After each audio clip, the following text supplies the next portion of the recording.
제 아내 지연은 결혼 3년 차에 접어들면서 안정적으로 직장 생활을 하고 있었습니다. 저도 제조업 공장에서 근무하며 바쁘지만 서로를 의지하며 살아가는 평범한 부부였습니다. 하지만 어느 순간부터였습니다. 딱히 말다툼도 없었는데 아내의 행동이 하나하나 달라지기 시작했습니다. 아내는 원래 출근 시간이 아침 9시였는데 어느 날부턴가 7시 반, 심지어는 7시 전에 나가는 날도 생겼습니다. 처음엔 그냥 회사에 일이 많나 보다. 요즘 신입도 들어왔다고 하던데 바쁘겠지. 이렇게 넘겼습니다. 근데 퇴근 시간도 이상하게 변하더군요. 회식이 늘었다며 늦게 들어오는 날이 많아졌습니다. 평소 술을 못 마시는 아내였기에 회식이 잦다는 말도 이상했죠. 그리고 가장 불편했던 건 아내의 핸드폰 습관이었습니다. 예전에는 아무 생각 없이 테이블에 두고 다니던 사람이 요즘은 집안에서도 핸드폰을 손에서 놓질 않아요. 심지어는 전화를 받을 때도 아, 잠깐만 하면서 안방이나 화장실로 들어가 대화하더군요. 제가 누구야? 하고 물으면 아, 그냥 회사 사람이야. 딱 이 한마디만 하며 대화 내용을 절대 들려주지 않았습니다. 그때부터 이상했습니다. 말로는 아무 문제 없다고 하는데 아내의 행동 전체가 무언가 감추려는 사람 같았습니다. 그러던 어느 날이었습니다. 제가 출근하려고 현관으로 나가는데 아내가 제 등 뒤로 조용히 말합니다. 나 오늘 회식 있어. 늦어. 근데 표정이 아내의 평소 모습과 너무 달랐습니다. 긴장한 듯, 불안한 듯, 그리고 어색한 미소. 저는 가볍게 그래. 조심히 다녀와. 라고 했지만 마음 한켠에서는 설명 못할 위험 신호가 울리고 있었습니다. 이때까지만 해도 몰랐습니다. 아내가 이야기한 회식이 실은 전혀 다른 목적이었다는 것을, 그리고 곧 저는 제 아내가 어디서 무엇을 하고 있는지 진실을 마주하게 됩니다. 아내의 이상한 행동이 몇 주째 이어지던 어느 날 저는 평소처럼 퇴근하고 집에 들어왔습니다. 그런데 아내는 이미 샤워 중이었고 현관에 놓인 아내의 가방이 이상하게 급하게 던져놓은 것처럼 흐트러져 있더군요. 평소엔 꼼꼼한 사람이 이렇게 두고 들어간다는 게 너무 어색했습니다. 저는 물 한 잔 마시려고 거실로 가는데 그때 아내의 핸드폰에서 띵하고 알림이 울렸습니다. 평소라면 신경도 안 썼겠지만 아내가 최근 보여왔던 행동들 때문에 그 작은 알림음조차 제 심장을 쿵 내려앉게 만들었습니다. 핸드폰 화면을 힐끔 봤는데 메시지는 아니었고 차량 위치 기록 앱에서 온 알림이었어요. 오늘 이동 기록이 업데이트되었습니다. 원래 아내는 일 때문에 차량 위치 기록을 종종 확인하곤 했습니다. 그래서 앱 알림이 오는 건 특별한 일이 아니었죠. 하지만 그날따라 이유 없이 마음이 불편했습니다. 뭔가 이걸 봐야 한다고 누군가 속삭이는 기분이 들었죠. 저는 손을 내밀까 말까 몇 번을 망설였습니다. 그리고 결국 아내의 휴대폰을 살짝 들어 올렸습니다. 잠금 화면에 뜬 요약된 위치 기록. 그 안에 적힌 단어 하나가 제 눈을 꽉 붙잡았습니다. 구 모텔 거리 부근 체류. 저는 순간 멍해졌습니다. 모텔 거리? 아침 8시 12분? 그 시간 아내는 분명 저에게 출근하는 중이야 라고 했던 그날이었습니다. 저는 손이 덜덜 떨렸습니다. 아니겠지, 잘못된 위치겠지, GPS가 오작동했겠지. 스스로 수백 번 합리화했지만 제 안에서 일어난 불안은 이미 확신이라는 이름으로 바뀌기 시작하고 있었습니다.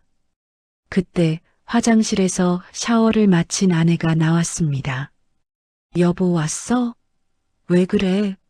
얼굴이 안 좋아 보이네. 저는 평소처럼 웃으며 말했습니다. 아, 응. 그냥 피곤해서 그래. 하지만 손은 식은땀으로 젖어 있었고 심장은 미친 듯이 뛰고 있었습니다. 아내는 아무렇지 않은 표정으로 드라이기를 들고 머리를 말리기 시작했습니다. 그 모습이 평범한데 너무 평범해서 오히려 더 소름 끼칠 정도였습니다. 저는 조용히 휴대폰을 내려놓고 말했습니다. 지연아, 내일 출근은 몇 시야? 아내는 고개를 돌리지도 않은 채 대답했죠. 응, 9시. 왜? 그 답변을 듣는 순간 저는 마음속으로 단단히 결심했습니다. 그래, 직접 확인하자. 아내의 일상 속에 숨겨진 비밀, 그 진짜 모습을 제가 직접 눈으로 확인하기로 한 것입니다. 아내의 휴대폰을 내려놓은 그 밤, 저는 거의 한숨도 자지 못했습니다. 머릿속에서는 같은 장면이 반복됐습니다. 구 모텔 거리 부근 체류. 그 문구가 시도 때도 없이 떠올랐고 아내가 그 시간에 누구와 있었는지 상상만 해도 속이 뒤집히는 것 같았습니다. 하지만 저는 무작정 감정적으로 따지고 들어가는 타입이 아니었습니다. 확실한 증거 없이 싸움을 걸었다가 오히려 오해였어라는 말 한마디에 내가 이상한 사람이 될 수도 있다는 걸 잘 알고 있었죠. 그래서 저는 결심했습니다. 직접 따라가서 확인하자.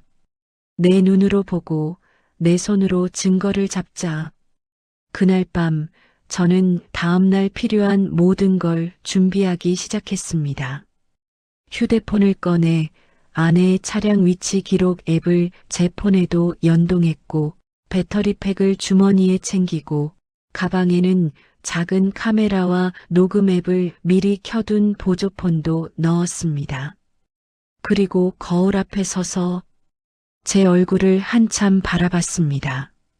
내가 지금 뭐 하는 거지? 정말 이걸 해야 하는 상황인 건가? 하지만 그 순간 아내가 방 안에서 휴대폰을 들고 몰래 속삭이던 모습, 급하게 가방을 던져놓고 집 안으로 뛰어들어온 모습, 그리고 그 모든 것들이 떠올랐습니다. 그래, 난 잘못된 게 없어. 숨기는 사람이 잘못된 거지. 스스로에게 그렇게 말하며 마음을 다잡았습니다. 다음 날 아침 아내는 평소와 다를 바 없이 밝은 얼굴로 말했습니다. 나 먼저 나갈게. 오늘 회사에서 행사 있어서 좀 일찍 준비해야 해. 행사라는 말이 머리를 울렸습니다. 아내는 또 이유를 만들어냈습니다. 저는 최대한 자연스러운 표정으로 대답했습니다. 응, 잘 다녀와.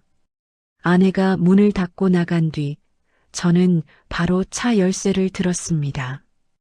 아내 차량 위치 앱을 켜니 아내는 이미 회사 방향과는 전혀 다른 길로 이동 중이었습니다. 지도 위에 찍힌 목적지는 어제 봤던 바로 그 모텔 거리. 심장이 미친 듯이 고동쳤습니다. 저는 차에 올라 엔진을 켜고 아내가 간 방향으로 조용히 차를 몰았습니다. 운전대 위에 올린 제 손은 긴장으로 인해 식은땀으로 축축했습니다. 제발 아니었으면 좋겠다. 아무 일 아니었으면. 입으로는 그렇게 말했지만 마음은 이미 진실을 마주할 준비를 하고 있었습니다. 그리고 결국 아내가 머물고 있는 장소가 내비게이션에 정확히 표시되었을 때 저는 알았습니다. 오늘 모든 게 드러날 것이다. 아내의 차량 위치가 멈춰 있는 지점에 가까워질수록 제 손은 핸들을 꽉 움켜쥔 채 잔뜩 굳어 있었습니다. 내비게이션이 마지막 안내를 했습니다. 목적지에 도착했습니다. 그곳은 출근길과는 전혀 관계없는 처음 보는 모텔 밀집 거리였습니다. 아침인데도 간판 불빛은 켜져 있었고 도로엔 연인들이나 낯선 사람들이 드문드문 오가고 있었습니다. 저는 차를 눈에 띄지 않을 만한 골목에 세우고 멀리서 아내의 차를 확인했습니다. 주차장 한쪽에 정확히 자리 잡고 있었죠. 심장이 귀 옆에서 뛰는 것처럼 청각이 꽉 차는 느낌이 들었습니다. 제발 아니어야 한다. 하지만 제 눈은 이미 믿고 싶지 않은 현실을 마주하고 있었습니다. 잠시 후 모텔 입구 쪽에서 문이 열리더니 두 사람이 나왔습니다. 먼저 나온 사람은 양복 차림의 남자.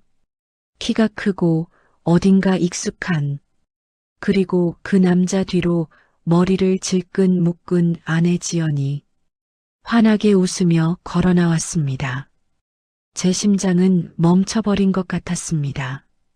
아내의 표정이 너무나 평범했습니다. 편안하고 여유롭고 오히려 회사에서보다 더 밝아 보였습니다.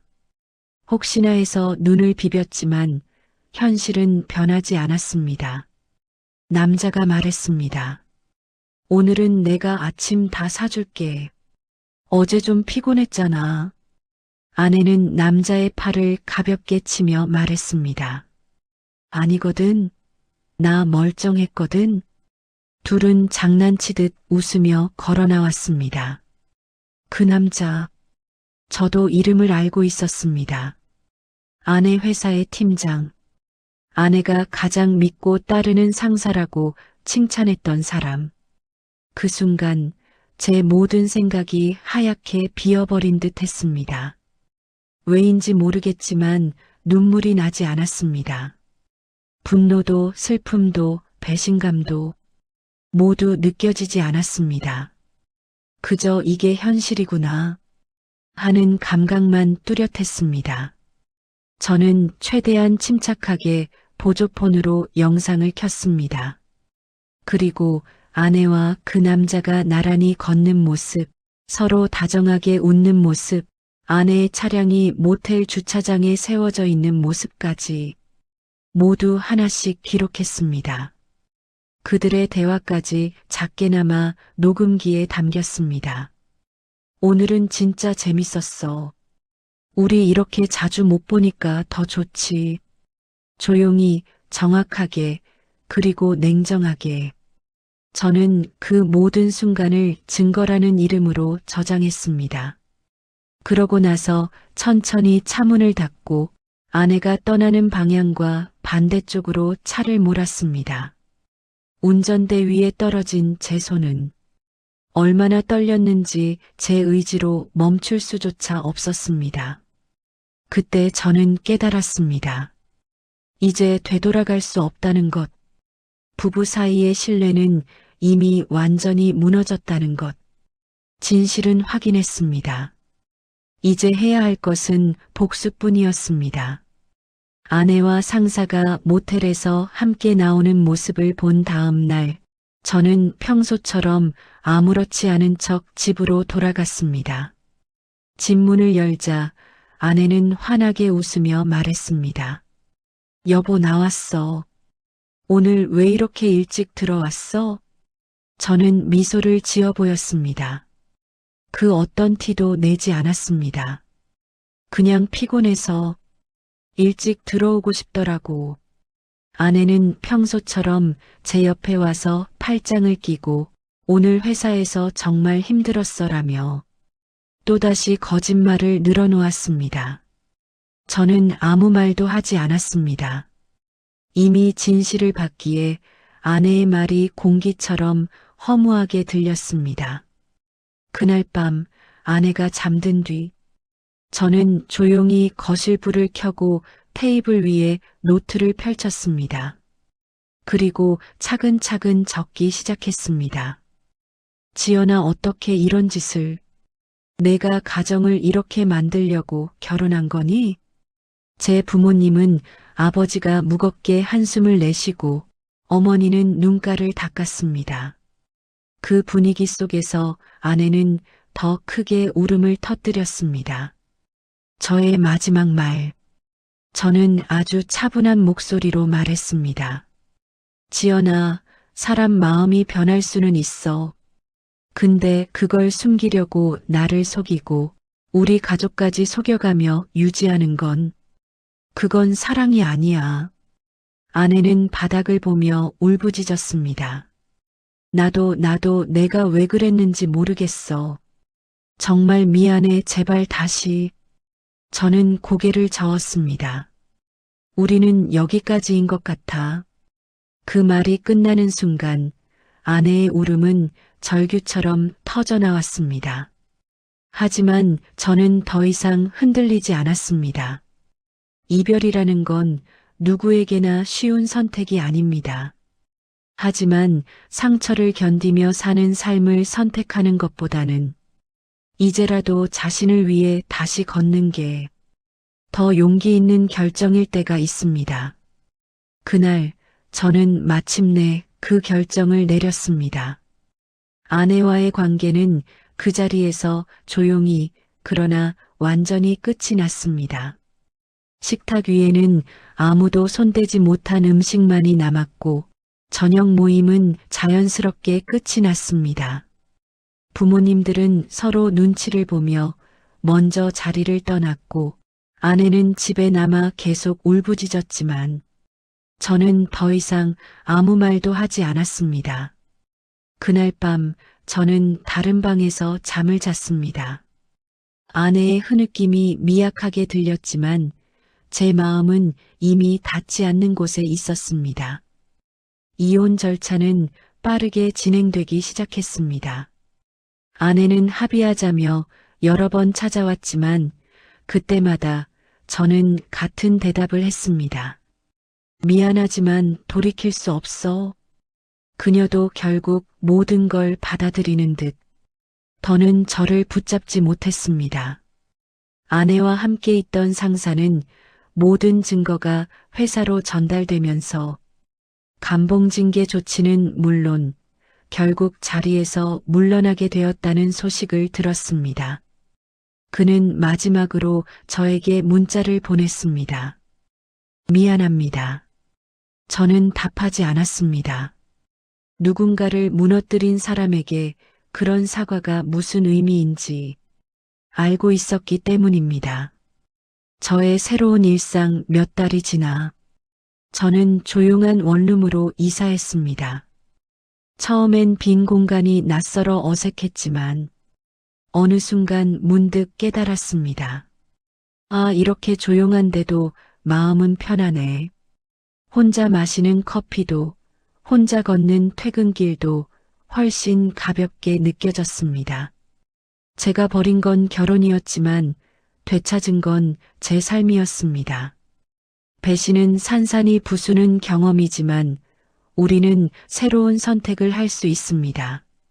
저는 떠나기를 선택했습니다. 그리고 그 선택은 제 인생에서 가장 아프지만 동시에 가장 옳은 선택이었습니다.